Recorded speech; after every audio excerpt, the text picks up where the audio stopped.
आसमान में उड़ते हवाई जहाज को देख करके अक्सर लोगों का मन करता है उसमें बैठने का, लेकिन आपका मन करता है उसे उड़ाने का। तो बिल्कुल ये वीडियो है आपके लिए। तो नमस्कार दोस्तों, आप भी सोचते हैं कि कैसे पायलट बना जाए, किस तरीके से इसके लिए पढ़ाई करनी होती है, कितना खर्चा आता है। तो इन सारे सवालों का जवाब आपको मिलेगा आज इस वीडियो में। तो बात ऐसी है कि एक बेहतर पायलट बनना इतना आसान नहीं है, इसके लिए आपको कड़ी मेहनत करनी होगी। अब पायलट भी बहुत तरीके के होते हैं, कुछ एयर फोर्स पायलट होते हैं, कुछ कमर्शियल पायलट होते हैं जो कि प्लेन उड़ाते हैं, और एक जगह से दूसरी जगह जाने के लिए इन सभी के लिए अलग अलग प्रोसेस है। तो यहाँ पर हम आपको कमर्शियल पायलट कैसे बने इसकी जानकारी दे रहे हैं। तो आइए इससे पहले हम जान लेते हैं कि इसके लिए क्या क्या योग्यता चाहिए। तो इसके लिए 12th पास होना चाहिए फिजिक्स, केमिस्ट्री और मैथ सब्जेक्ट के साथ। 12th में कम से कम 50% मार्क्स होने चाहिए और भारत का नागरिक होना चाहिए। हाइट कम से कम 5 फीट होनी चाहिए और आपका आई विजन परफेक्ट होना चाहिए। और अब आगे हम जानेंगे कि पायलट कैसे बने और उसकी पूरी इन्फॉर्मेशन। 12th पास करें साइंस सब्जेक्ट से। अगर आपको 12th के बाद पायलट बनना है तो इसके लिए सबसे पहले आपको 12th की परीक्षा पास करनी होगी, वो भी साइंस में फिजिक्स, केमिस्ट्री और मैथ्स के साथ। तो अगर आप अभी 10th की पढ़ाई कर रहे हैं तो 10th पास करने के बाद सीधा साइंस सब्जेक्ट को चूज करें 11th में, तभी आप एक पायलट बन सकते हैं आगे जा करके। और इसके अलावा आपके 12वीं में यानी कि 12th में कम से कम 50% मार्क्स होना जरूरी है।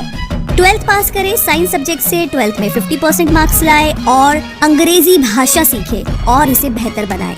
दूसरा है स्टूडेंट पायलट लाइसेंस के लिए अप्लाई करें। जैसे ही आप 12th पास कर लेते हैं तो इसके बाद आपको एक पायलट बनने के लिए सीधा स्टूडेंट पायलट लाइसेंस के लिए अप्लाई करना होगा, जिसे हम शॉर्ट में SPL भी कहते हैं। तो इसके लिए आपको DGCA यानी कि directorate general of civil aviation government of India के अंडर जो भी कॉलेज है उसमें एडमिशन लेना होगा और एंट्रेंस एग्जाम को क्लियर करना होगा, और इसके बाद आपको मेडिकल टेस्ट भी देना होता है। तो स्टूडेंट पायलट लाइसेंस के लिए कुछ जरूरी बातें हैं जो आपको पता होनी चाहिए। आपके पास 12th में मैथ सब्जेक्ट होना चाहिए साइंस के साथ। आपकी उम्र कम से कम 16 साल की होनी चाहिए। DGCA कॉलेज में एंट्रेंस एग्जाम के लिए अप्लाई करें और ट्रेनिंग पूरी करें। मेडिकल पास करना होगा और आपके पास अच्छा खासा बैंक बैलेंस भी होना चाहिए।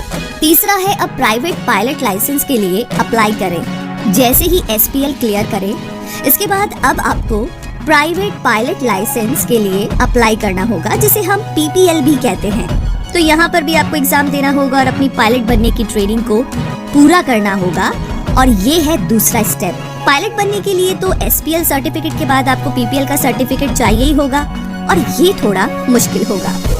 चौथा है अब कमर्शियल पायलट लाइसेंस के लिए अप्लाई करें।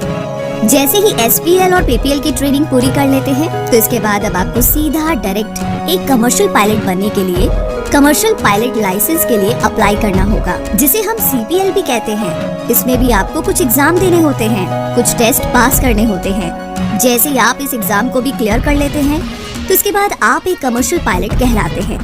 तो अब ये सारी बातें जानने के बाद यहाँ पर लोगों के मन में सवाल होता है कि पायलट बनने के लिए खर्चा कितना आता है। तो अगर आपको पायलट बनना है तो इसके लिए काफी खर्चा आता है, करीब 20 लाख से लेकर के 25 लाख तक का खर्चा। और ऐसा इसलिए क्योंकि इसमें आप जितनी भी बार प्लेन उड़ाओगे ट्रेनिंग के समय आपको उसके हिसाब से पैसे देने होते हैं। इसके साथ ही और भी दूसरे खर्चे होते हैं पायलट बनने के लिए। आसमान की जो ये उड़ान है थोड़ी मुश्किल भी है और थोड़ी सी खर्चीली भी है, लेकिन कहते हैं ना, अगर आप में पैशन है तो आप कुछ भी कर सकते हैं। चलिए, तो जी हमारी शुभकामनाएं तो बिल्कुल आपके साथ हैं, और हम उम्मीद करते हैं कि हमारा ये वीडियो आपके लिए यूजफुल और हेल्पफुल रहेगा। तो अगर ये वीडियो आपको पसंद आया है तो इस वीडियो को लाइक कीजिए, शेयर कीजिए, चैनल को सब्सक्राइब कीजिए।